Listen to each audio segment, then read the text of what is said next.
Ok, bah écoutez, je suis contente. Aujourd'hui, j'ai le plaisir de recevoir Mélanie. Mélanie que je connais déjà depuis un petit bout de temps. Je sais plus, peut-être 1 an, 2 ans. J'arrive c'est ça, plus. 2 ans maintenant. Voilà. Et donc, Mélanie, c'est une investisseuse comme moi en immobilier. On s'est rencontrés sur une réunion investisseurs à Lyon. Et puis voilà, puis de fil en aiguille, on continue à se suivre mutuellement. Elle, je la suis à travers son compte Insta et puis ses événements aussi. Et puis Mélanie me suit aussi à travers ma newsletter Nouveau Tournant.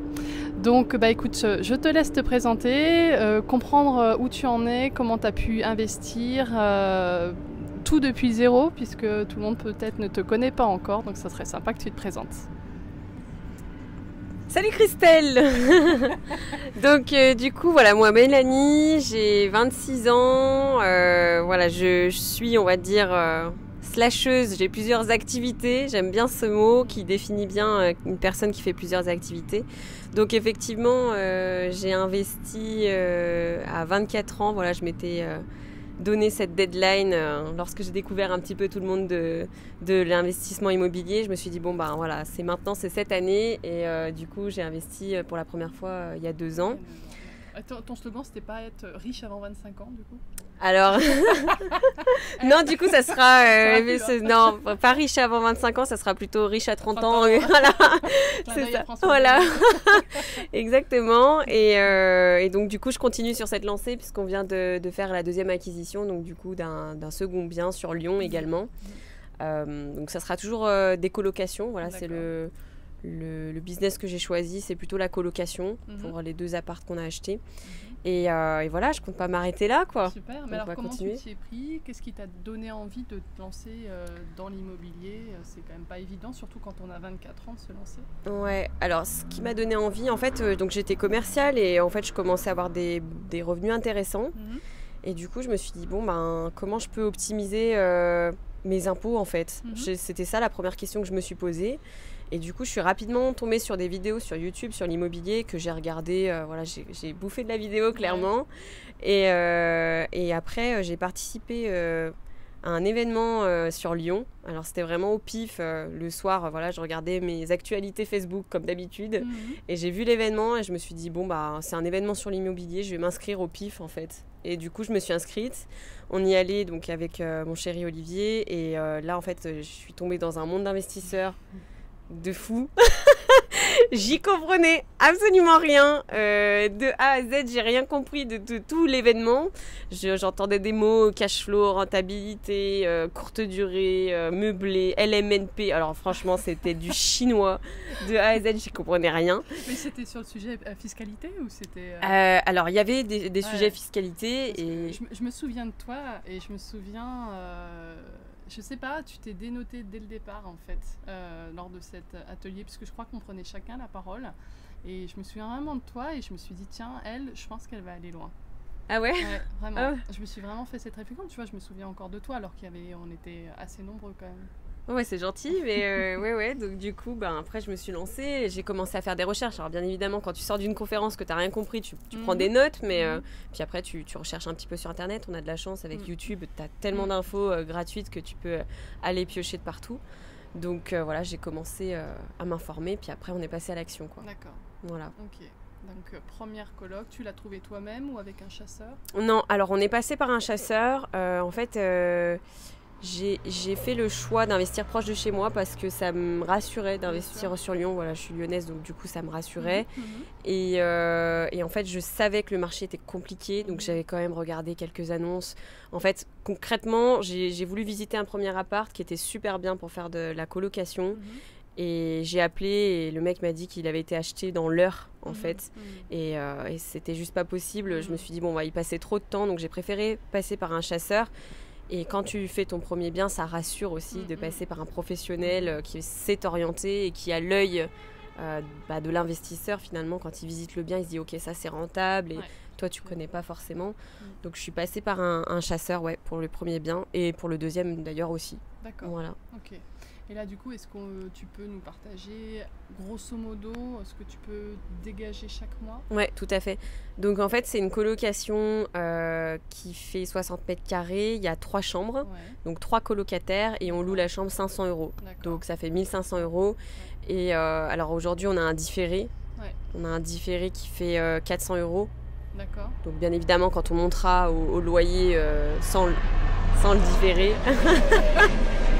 c'est les... On a un hélicoptère qui passe juste au-dessus de notre tête, mais tout va bien. Voilà. Ça, c'est la magie de YouTube. Donc voilà, donc quand on passera, quand on supprimera le différé, on passera un montant de 800 € à rembourser. D'accord. Mais ça fait quand même un peu plus de 500 € de cash flow, même un peu plus d'ailleurs. Donc pour ceux qui ne connaissent pas, c'est un différé de prêt sur 3 ans. 3 ans, ouais. Et pourquoi tu as choisi ce différé? Parce que pour des personnes qui se lancent dans l'immobilier, bien souvent, soit tu as envie d'acheter cash parce que tu veux surtout pas emprunter, ou soit tu empruntes, mais tu vas pas te lancer dans un différé. Alors, en fait, le différé, c'est qu'on ne paye pas l'ensemble du crédit tout de suite. Et on considère que pendant 3 ans, je peux être amenée à faire des travaux qui vont durer jusqu'à 3 ans. Donc pendant ces 3 ans, vu que normalement, j'ai pas de colocataires qui sont en place, mon crédit, il est beaucoup plus bas. Et donc du coup, moi, voilà, le crédit, il est de 400 €. Et après, pourquoi j'ai choisi de faire ça? Parce que ça me permet de refaire de la trésorerie, puisque bien évidemment, moi, je loue les 3 chambres à... Voilà, il y a 1500 qui rentrent, et ça me permet de refaire ma trésorerie. Puisque je dis refaire ma trésorerie, puisque j'ai quand même dû poser de l'apport pour ce premier bien immobilier. Et quand tu poses de l'apport, derrière, voilà, on a posé 17 000 €. Quand tu poses 17 000 €, combien de temps tu dois travailler pour pouvoir mettre 17 000 € de côté, quoi. Ça correspondait à quoi, ces 17 000 €? C'était les frais de notaire, plus un petit apport aussi, voilà. D'accord. Non, mais comme quoi, c'est ce que je disais dans une vidéo, maintenant, investir sans apport, moi je n'y crois plus du tout, quoi. Ah ouais? C'est difficile en ce moment, les prêts sont à des taux très intéressants, mais il faut aussi savoir être souple avec son banquier, et si on trouve un banquier avec qui on s'entend bien, avec des conditions avantageuses, c'est pas la peine non plus d'aller chercher bien loin. Et alors pourquoi je dis ça aussi, c'est parce à un moment donné, on a toujours besoin de sortir du cash pour des travaux, pour, je sais pas, acheter des meubles, etc. Ou même pour une question de sécurité, il faut toujours avoir de la trésorerie. Un pécule, il faut déjà avoir un pécule. Quand on se lance dans l'immobilier, on ne peut pas partir de 0, quoi. Ouais, non, ça c'est vrai, ouais. Concrètement. Ok, donc c'est intéressant du coup l'utilisation du différé que tu as mis aussi en place pour le deuxième. Voilà, tout à fait, parce qu'on a dû reposer un apport aussi pour le deuxième. Alors, je ne suis pas tout à fait d'accord quand tu dis il faut toujours poser un apport, parce que je pense qu'il y a encore des possibilités de ne pas poser un apport, mais peut-être pas sur Lyon, ça c'est sûr. Peut-être dans des plus petites villes où c'est encore finançable à 110%. Tu vois, que tu regardes sur Mâcon peut-être, ou un peu plus dans le nord de Lyon. Je sais pas. Après, faut regarder. Faut regarder par rapport aussi aux affinités qu'on a. Disons qu'il vaut mieux partir sur sur une démarche, sur une attitude, on va dire pas pessimiste, mais se dire qu'il faut amener un apport. Après, rien ne nous empêche de négocier de 110%, mais il vaut mieux être dans cette attitude de se dire je vais avoir besoin à un moment donné d'un apport. Je pense que c'est plus raisonnable en fait. Après, le cas concret, c'est que voilà, pour nos 2 apparts, on a quand même dû poser un apport. Donc voilà. Ok, très bien. Et du coup, le deuxième, tu nous as dit ce que tu dégageais? Alors, donc le deuxième, on vient juste de l'acheter. On est en phase de travaux. On aura terminé les travaux, je croise les doigts, d'ici fin octobre. Et donc en principe, je vise à peu près 400 € de loyer à la chambre, et on a 4 chambres. Donc 4 x 4, 16, voilà, ça fera pas mal, 1600 €. Super. Bon, c'est bien. Voilà. Ok. Et du coup, moi, j'ai continué à te rencontrer par le biais de ton association. Donc, est-ce que tu aimerais en parler? Ouais, tout à fait. Donc, en fait, j'ai monté une association qui s'appelle Independent Women Mindset. Donc, c'est aussi mon compte Instagram sur lequel je partage en fait ce que j'apprends au quotidien sur l'investissement immobilier. Et sur d'autres domaines. Donc j'organise aussi des événements, donc plutôt sur la région lyonnaise. Peut-être que demain je m'exporterai, mais c'est pas encore le cas aujourd'hui. Donc je vais aussi organiser un prochain événement d'ici octobre, je pense, sur Lyon.